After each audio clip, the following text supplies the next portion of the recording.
duck awoke and waddled wearily into the yard, expecting to hear, "How goes the work?" But nobody spoke. Then the cow and the sheep and the hens came back. "Quack!" asked the duck. "Moo!" said the cow. "Baa!" said the sheep. "Cluck!" said the hens, which told the duck the whole story. And mooing and baaing and clucking and quacking, they all set to work on their farm.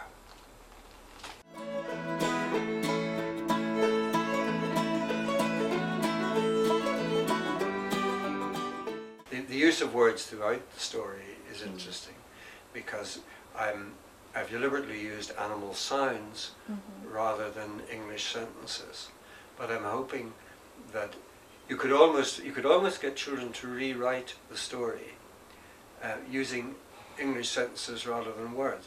How goes the work when he's carrying the sheep? The sheep was very heavy. I am very tired and cold. It's snowing.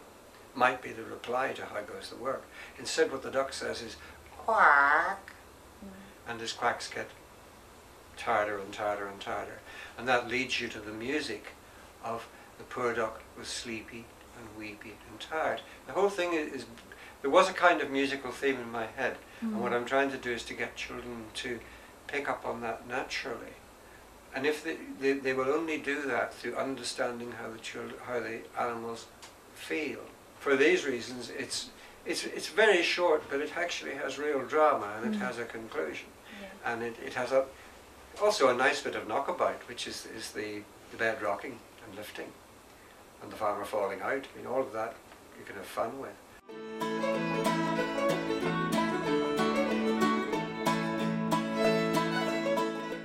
I think one of the things to do, actually, which I've used with kids myself, is to read it to them in the first place, as saying to them, "My voice is tired, can you come in with the quacks?" And children, as always, will come in with as loud a quack as they can possibly make it. So the first time we read the story, it comes out wrong. And then we talk about why it's coming out wrong, and then we actually try and do those quacks collectively. So I've used the children as a choir, and the thing almost as a musical piece, to get them to say those words correctly. So in a very short script, you've got a whole range of emotion coming from one little word. And that makes you think about the choosing of words. Why sleepy and weepy and tired is important. If I lose that sentence, the poor duck was sleepy and weepy and tired, what other sentence can I use? You're looking for the exact words, and that's what writers do all the time. We're looking for the exact words that will express the emotion, and you have to understand the emotion to get that. It's also a performing book. It's a book that will work for an audience, but it will only work for an audience if you actually think your way into the characters. And there's a lot of character there, including the farmer himself.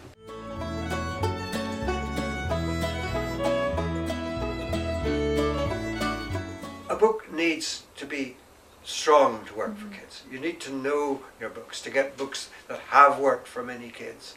But the answer to books that have worked for many kids is that they do create magic worlds, different experience. The well-written story, done by somebody who knew what they were at and had thought about it, is a great way to introduce story. And the world of story is terribly important to children, because children are very close to their own world, their own street, their own parents, their own house. Give them another world, and this is a wonderful thing. But it's got to be. It's exciting. It's different. I want to read about that. I think how they should read Farmer Duck is by thinking about the characters. Think of it as a play. Once you get inside the character, you're reading what. If you get inside the character, what you can gain from the story alters hugely, because you're understanding the story.